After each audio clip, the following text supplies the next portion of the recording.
ملک الموت ماں سے بھی زیادہ مہربان ہوگا۔ مرنے سے پہلے قرآن کی سورت ضرور پڑھنا، لاکھوں فرشتے اس کے لیے استغفار کریں گے۔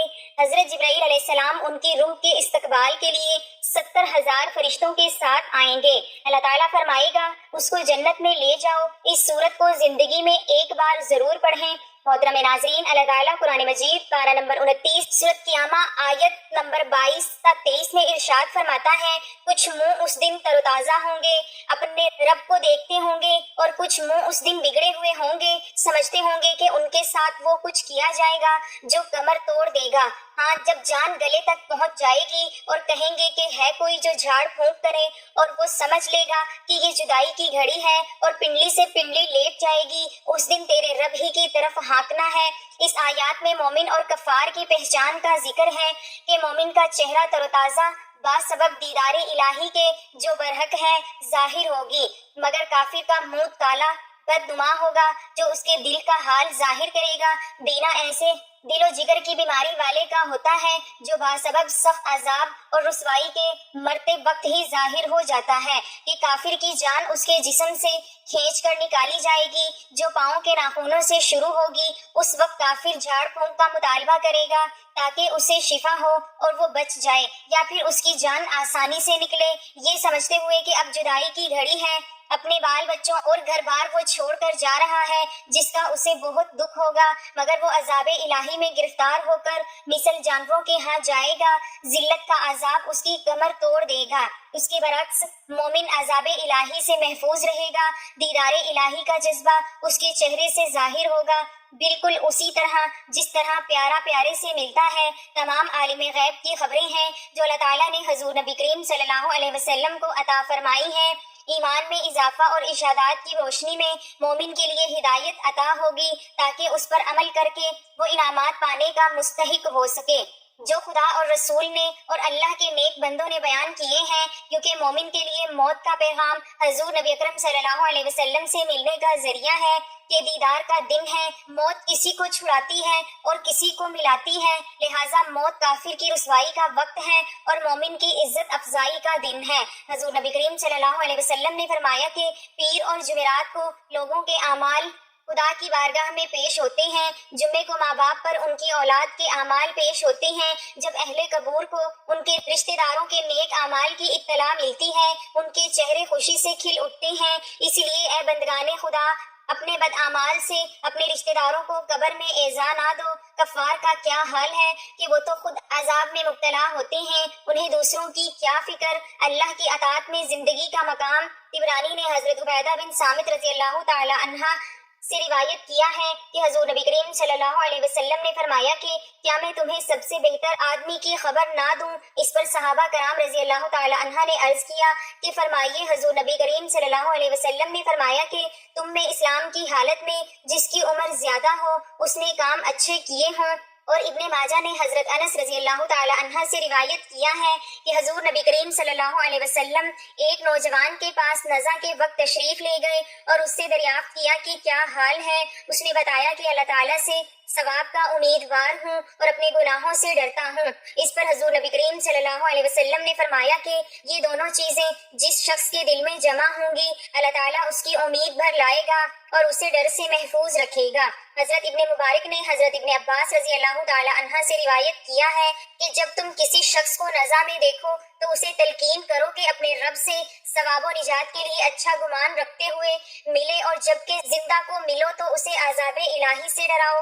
حضرت ابن ابی شیبہ نے حضرت ابن مسعود رضی اللہ تعالی عنہ سے روایت کیا ہے کہ رسول اللہ صلی اللہ علیہ وسلم نے فرمایا کہ قسم ہے اس وحدہ لا شریک کی کہ بندہ اللہ سے جو اچھا گمان کرے خدا اسے پورا کرتا ہے۔ امام احمد اور طبرانی نے حضرت معاذ بن جبل رضی اللہ تعالی عنہ سے روایت کیا ہے کہ رسول خدا صلی اللہ علیہ وسلم نے کہا کہ اگر چاہو تو میں تم کو بتاؤں کہ اللہ تعالیٰ قیامت میں سب سے پہلے مومنوں سے کیا کہے گا اور مومن اس کا کیا جواب دیں گے۔ ہم نے عرض کیا یا رسول اللہ صلی اللہ علیہ وسلم فرمائیے۔ آپ نے فرمایا کہ اللہ تعالیٰ فرمائے گا کیا تم میری ملاقات کو پسند کرتے ہو؟ تو جواب دیں گے ہاں۔ تو پوچھے گا کیوں؟ وہ عرض کریں گے ہم نے تیرے عفو اور مغفرت کی امید پر ملاقات کو پسند کیا۔ اس پر اللہ تعالیٰ فرمائے گا تب میری مغفرت تمہارے لیے واجب ہو گئی۔ امام قرطبی نے روایت کیا ہے کہ نبی کریم صلی اللہ علیہ وسلم نے ملک الموت سے سوال کیا، کیا آپ کے پاس کوئی قاصد ہیں جن کو آپ نے آنے سے پہلے روانہ کر کے لوگوں کو بتا دیا ہو تاکہ لوگ ڈر جائیں؟ ملک الموت نے کہا کہ باخدا میرے لیے بہت سے قاصد ہیں، مثلاً علامات بڑھاپا، مرض کانوں اور آنکھوں کا متغیر ہو جانے تک لوگ نصیحت پکڑیں، جب وہ نصیحت نہیں پکڑتے تو میں ندا کرتا ہوں کہ یکے بعد دیگرے میرے قاصد تمہارے پاس آئے تھے، اب میں خود آ رہا ہوں، میرے بعد اب کوئی قاصد نہیں آئے گا۔ حضرت ابو ذر غفاری رضی اللہ تعالی عنہ سے مروی ہے کہ انہوں نے فرمایا کہ رسول اللہ صلی اللہ علیہ وسلم کا ارشاد ہے کہ قبروں کی زیارت کرو تاکہ آخرت یاد آئے، اور مردہ کو نہلاؤ کہ فانی جسم کو چھونا بہت نصیحت ہے، اور جنازے کی نماز پڑھو تاکہ تم کو غمگین کرے، کیونکہ غمگین اللہ کے سائے میں ہوتا ہے اور نیکی کا کام کرتا ہے۔ ابن عساکر نے ابن مہبشون سے روایت کی ہے کہ انہوں نے کہا کہ میرے باپ مہبشون کا انتقال ہو گیا تو ہم نے ان کو تخت پر نہلانے کے لیے رکھا، جب غسل دینے کے لیے داخل ہوا تو اس نے دیکھا کہ ان کی ایک رگ حرکت کر رہی ہے جو ان کے قدم کے نچلے حصے کی تھی، تو ہم نے ان کو دفن نہ کیا۔ 3 دن کے بعد وہ اٹھ کر بیٹھ گئے اور کہا کہ ستو لاؤ، ہم نے ستو پیش کیا اور انہوں نے ستو پی لیا۔ ہم نے کہا کہ تمہارے ساتھ کیا ہوا، اس کی خبر ہمیں بھی دو۔ انہوں نے کہا کہ میری روح کو ایک فرشتہ لے کر آسمان دنیا میں پہنچا، اس نے دروازہ کھلوایا، دروازہ کھلا، اس طرح وہ 7ویں آسمان پر لے گئے۔ جب آسمان پر پہنچے تو فرشتے نے دریافت کیا گیا کہ تمہارے ساتھ کون ہے؟ اس پر انہوں نے کہا کہ ابھی تو اس کا وقت نہیں ہوا ہے، ابھی اس کی عمر اتنی باقی ہے۔ پھر میں نیچے آیا تو حضور نبی کریم صلی اللہ علیہ وسلم اور ان کے ہمراہ حضرت ابوبکر صدیق اور حضرت عمر فاروق رضی اللہ تعالی عنہم کو دائیں بائیں پایا اور حضرت عمر بن عبدالعزیز کو ان کے سامنے پایا۔ میں نے اپنے ساتھ والے فرشتے سے دریافت کیا کہ یہ کون ہے؟ اس نے جواب میں کہا کہ ان کو پہچانتے نہیں۔ میں نے کہا کہ اپنے علم کو پختہ کرنا چاہتا ہوں۔ اس نے جواب دیا کہ یہ عمر بن عبدالعزیز ہیں۔ میں نے کہا کہ یہ حضور نبی کریم صلی اللہ علیہ وسلم سے بہت زیادہ قریب ہیں۔ اس نے جواب دیا کہ کیوں نہ ہو، انہوں نے ظلم اور جبر کے زمانے میں حق و انصاف پر عمل کیا ہے، اور حضرت ابوبکر صدیق رضی اللہ تعالی عنہ اور حضرت عمر فاروق رضی اللہ تعالی عنہ نے حق کے زمانے میں حق کے عمل کیا۔ ابن مندہ نے کتاب الرواح میں بسن مجاہد سے روایت کی ہے کہ حضور صلی اللہ علیہ وسلم نے فرمایا کہ جب مومن کی موت کا وقت ہوتا ہے تو ایک فرشتہ اچھی صورت میں خوشبودار مہک کے ساتھ آتا ہے، وہ روح قبض کرنے کے بعد بیٹھ جاتا ہے، اس کے ساتھ 2 فرشتے ہوتے ہیں، وہ جنت کی خوشبو اور کفن لاتے ہیں اور اس سے دور بیٹھ جاتے ہیں۔ جب ملک الموت روح نکالتا ہے تو دونوں فرشتے اس سے روح لے لیتے ہیں، جنت کی خوشبو لگا کر کفن میں رکھ کر جنت کی طرف لے جاتے ہیں۔ آسمان کے دروازے اس کے لیے کھول دیے جاتے ہیں اور آسمان کے فرشتے اس کو دیکھ کر خوش آمدید کہتے ہیں اور اس کا اچھا نام لے کر پوچھتے ہیں کہ کس کی روح ہے۔ ان کو بتایا جاتا ہے کہ فلاں بن فلاں کی روح ہے، وہ جس آسمان پر پہنچتا ہے اس کی عزت افزائی ہوتی ہے۔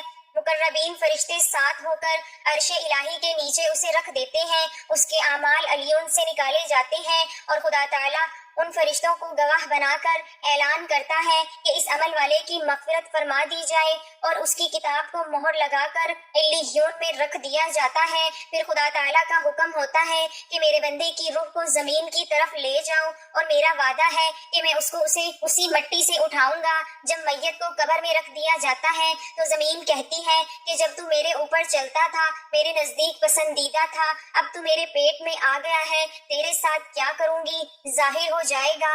حد نگاہ تک اس کی قبر وسیع ہو جاتی ہے اور پاؤں کی جانب جنت کا دروازہ کھول دیا جاتا ہے اور اس کو کہا جاتا ہے کہ میٹھی نیند سو جاؤ، مگر اس کے نزدیک قیامت جلد ہی قائم ہو جائے، بہت پسندیدہ ہوتی ہے۔ حضور نبی کریم صلی اللہ علیہ وسلم کے فرمان کے مطابق میت کو دفن کرنے کے بعد وہ مومن جو دفن کرتے ہیں ان میں سے جو بھی قبر کے سرہانے کھڑے ہو کر کلمہ طیبہ کی مرنے والے مومن کو تلقین کرے، مرنے والے مومن کو منکر نکیر کے سوالات کی سختیوں سے بچا لیں گے۔ یہ بھی یاد رکھنے کے قابل ہے کہ سورۃ اخلاص، قل شریف اور الحمدللہ شریف اور قرآن کریم کی تلاوت کا ثواب جو اہل قبور کو پہنچایا جائے وہ پہاڑ بن کر میت کو عطا ہوتا ہے، اور صاحب اس تلاوت کرنے والے کی قیامت میں شفاعت کریں گے۔ حدیث کے مطابق اہل قبر کو عذاب سے نجات دلانے کی گنجائش یہاں تک ہے، اگر کوئی مسلمان شخص درخت کی ٹہنی کاٹ کر گنہگار کی قبر پر لگائے گا، جب تک وہ ٹہنی ہری رہے گی اس تسبیح سے اس کے عذاب میں کمی ہوتی جائے گی۔ جب کہنے کی تسبیح اس قدر فائدہ دیتی ہے تو تلاوت قرآن کریم کا ثواب پہاڑ بن کر مومن گناہگار کو فائدہ ضرور دیتا ہے۔ حضور نبی کریم صلی اللہ علیہ وسلم نے فرمایا کہ جس کی عمر لمبی ہو اور اس کا عمل اچھا ہو وہ سب سے بہتر ہے، اس لیے خدا تعالیٰ سے ڈرتے رہنا، اس سے حسن ظن رکھنا، ثواب کا امیدوار بننا اور گناہوں سے ڈرنا سب کچھ باعث نجات ہے۔ خدا سے اچھا گمان رکھنا نجات کا باعث ہے، کیونکہ خدا تعالیٰ نے فرمایا ہے کہ وہ اپنے بندے کے ساتھ اس کی ماں کی محبت سے 70 گنا زیادہ محبت رکھتا ہے۔ مومن کے لیے ملک الموت کا خدا کا سلام پہنچانا خاتمہ بالایمان بالخیر کی خبر ہے۔ مومن کی موت کے وقت اس کے پاس کلمہ طیبہ کی تلقین کرنا، یعنی خود کلمہ شریف پڑھ کر اس کو سنانا تاکہ وہ سن کر کلمہ شریف پڑھے۔ مرنے والے کے خاتمہ بالایمان کے گواہ ہو جاتے ہیں اور وہ جنتی ہو جاتا ہے۔ فرمایا بہترین عمل یہ ہے جس کو موت کی یاد خوف زدہ کرتی ہے، اس کی قبر جنت کا باغ بنے گی۔ حضرت علی رضی اللہ تعالی عنہ نے فرمایا کہ لوگ سو رہے ہیں، جب مر جائیں گے تو جاگ اٹھیں گے، اسی لیے خواب غفلت سے بیداری اس کی اصلاح ہے۔ حضور نبی کریم صلی اللہ علیہ وسلم نے فرمایا کہ جمعے کے روز 1000 مرتبہ حضور نبی کریم صلی اللہ علیہ وسلم پر جس نے درود شریف پڑھا وہ مرنے سے پہلے اپنا ٹھکانہ جنت میں ضرور دیکھے گا۔ حضور نبی کریم صلی اللہ علیہ وسلم نے فرمایا کہ اللہ تعالیٰ ملک الموت کو اپنے ولی کے پاس بھیجتا ہے، اس کے ساتھ 500 فرشتے ہوتے ہیں جو جنت کا خوشبودار کفن ساتھ لاتے ہیں۔ ہر فرشتہ میت کے ہر عضو پر ہاتھ رکھتا ہے، ریشم کو اس کی تھوڑی کے نیچے بچھاتے ہیں، جنت کا دروازہ کھول کر دکھایا جاتا ہے اور اس کا دل جنت کی رغبت کرتا ہے۔ ملک الموت اس پر ماں سے زیادہ مہربان ہوتا ہے کیونکہ یہ خدا کا محبوب ہے۔ اس کی روح اس طرح نکالی جاتی ہے جس طرح آٹے سے بال۔ فرشتے کہتے ہیں کہ سلامتی سے جنت میں داخل ہو۔ الغرض آسمان کا ہر وہ دروازہ جس سے اس کا عمل چڑھتا تھا وہ رزق نازل ہوتا تھا 40 روز تک روتا ہے، مگر کافر کے لیے نہ آسمان روتا ہے نہ زمین، جیسا کہ ارشاد خداوندی ہے پھر آسمان اور زمین ان پر نہیں روئے۔ حضور نبی کریم صلی اللہ علیہ وسلم نے فرمایا کہ جس کسی نے وفات کے وقت 3 مرتبہ لا الہ الا اللہ العلیم الکریم، یعنی اللہ کے سوا کوئی معبود نہیں، وہی خوب جاننے والا اور نہایت کرم والا ہے، پھر 3 مرتبہ بسم اللہ الرحمن الرحیم الحمدللہ رب العالمین الرحمن الرحیم مالک یوم الدین ایاک نعبد و ایاک نستعین اہدنا الصراط المستقیم صراط الذین انعمت علیہم غیر المغضوب علیہم ولا الضالین، اور 3 مرتبہ تبارک الذی بیدہ الملک یحیی و یمیت وہو علی کل شیء قدیر، یعنی بہت بابرکت ہے وہ ذات جس کے ہاتھ میں بادشاہی ہے، یہ وہی زندگی دیتا ہے اور موت دیتا ہے اور وہ ہر چیز پر قادر ہے۔ پڑھا تو وہ جنت میں بغیر حساب کے داخل ہوگا۔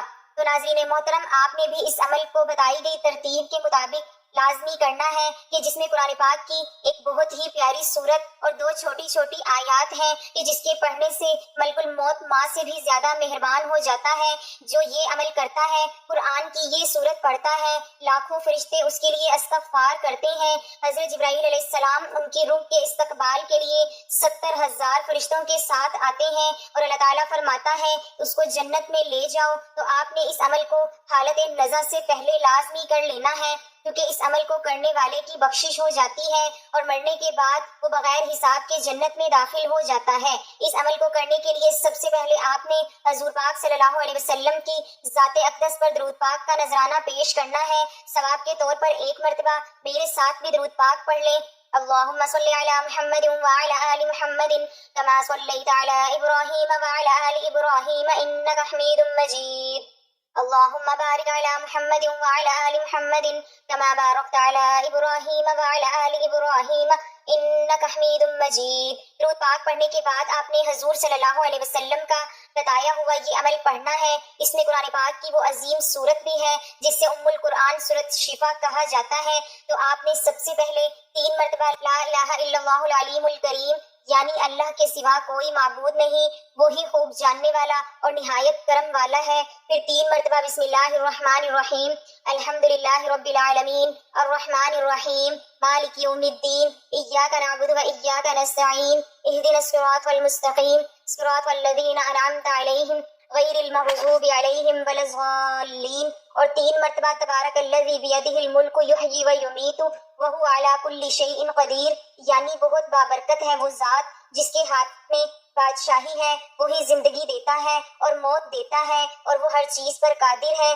پڑھ لینا ہے اور آخر میں آپ نے 3 مرتبہ ہی پہلا کلمہ پڑھ لینا ہے، لا الہ الا اللہ محمد رسول اللہ، اللہ کے سوا کوئی معبود نہیں، محمد صلی اللہ علیہ وسلم اللہ کے رسول ہیں۔ حضور نبی کریم صلی اللہ علیہ وسلم نے فرمایا کہ دنیا میں موت کی یاد میں جب ولی کی روح نکل جاتی ہے 500 فرشتے اس کے پاس کھڑے ہوتے ہیں۔ جب لوگ اس کو پہلو پر لٹانا چاہتے ہیں یہ فرشتے اسے پہلے ہی لٹا دیتے ہیں، لوگوں کے کفن پہنانے سے پہلے اسے کفن پہنا دیتے ہیں، خوشبو لگانے سے پہلے خوشبو لگا دیتے ہیں، اس کے گھر سے قبر تک 2 قطاریں فرشتوں کی کھڑی ہو جاتی ہیں، اس کے لیے استغفار پڑھتے ہیں۔ یہ قدر و منزلت دیکھ کر شیطان چیختا ہے۔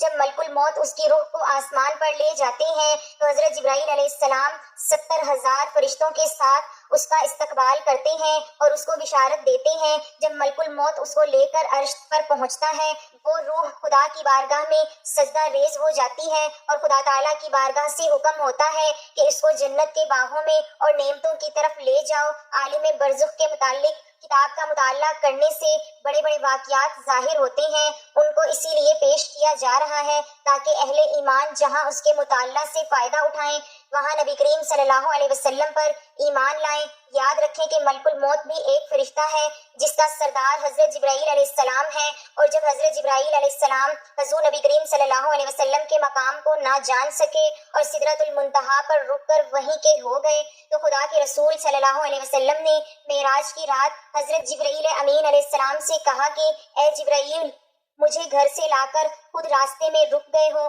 کیا وجہ ہے؟ ابھی تو سفر باقی ہے اور آگے ہے۔ تو حضرت جبرائیل امین علیہ السلام نے عرض کی کہ یہ میرا آخری مقام ہے، اس سے آگے بال بھر بھی بڑھوں گا تو میرے یہ پر تجلیات الہیہ سے جل جائیں گے۔ معلوم ہوا کہ جبرائیل امین علیہ السلام کا یہ مقام ہے تو اس کے ماتحت عملہ میں ملک الموت کا حال بھی ان سب کو معلوم ہے۔ نبی کریم صلی اللہ علیہ وسلم کا مقام لامکان کعبہ کونین کے مقام پر یعنی جہاں پر 2 کوس کا فاصلہ تھا اور کوس کا دائرہ ایک حصہ ہے تو خدا تعالیٰ کے نور کے دائرہ اور نبی کریم صلی اللہ علیہ وسلم کے نور کے دائرے کی کوسین یہاں مل گئی، بلکہ اعلیٰ وادنی یعنی اس سے بھی کم کے کوسین آپس میں کٹ گئی اور خدا تعالیٰ کے نور نے حضور صلی اللہ علیہ وسلم کے نور کو اپنے اندر ایسے لے لیا جس طرح کے دائرہ کے اندر نقطے کا مقام ہے، تو وہاں حضور اقدس صلی اللہ علیہ وسلم نے خدا تعالیٰ کا دیدار کیا۔ اور سورۃ النجم میں خدا تعالیٰ نے فرمایا کہ حضور صلی اللہ علیہ وسلم نے اس طرح ٹکٹکی باندھ کر خدا تعالیٰ کا دیدار کیا کہ آنکھ نہ پھیری نہ جھپکی اور دل بھی ہوش میں نہ رہا، اور جو آنکھ نے دیکھا اس کی تصدیق کرتا رہا۔ معلوم ہوا جب ملک الموت حضرت جبرائیل علیہ السلام کے ماتحت عملہ ہو کر یہ مقام رکھے کہ دنیا کے سامنے مثل تشت ہو اور جہاں سے چاہے اٹھا لے، تو حضور اقدس صلی اللہ علیہ وسلم کے علم کا کیا مقام ہے۔ لہٰذا عالم برزخ کے حالات سے باخبر ہو کر کلمہ گو کو چاہیے کہ وہ حقیقت کو نہ جھٹلائیں بلکہ اپنی تیاری کریں کہ ایک دن اس نے بھی موت کا مزہ چکھنا ہے۔ اللہ تعالیٰ سے دعا ہے ہم سب مسلمانوں کا خاتمہ بالخیر فرمائے اور مرتے وقت کلمہ طیبہ پڑھنے کی توفیق عطا فرمائے، لا الہ الا اللہ محمد الرسول اللہ پڑھنے کی توفیق عطا فرمائے، آمین یا رب العالمین۔ دعا ہے کہ اللہ تعالیٰ میرا سنانا اور آپ کا سننا اپنی بارگاہ میں قبول و منظور فرمائے، آمین۔ ناظرین گزارش ہے کہ اللہ تعالیٰ کے 99 ناموں میں سے کوئی ایک نام لکھ کر کمنٹس میں ضرور شیئر کریں۔ اللہ تعالیٰ ہم سب کا حامی و ناصر ہو، آمین۔ جزاک اللہ خیرن کثیرہ۔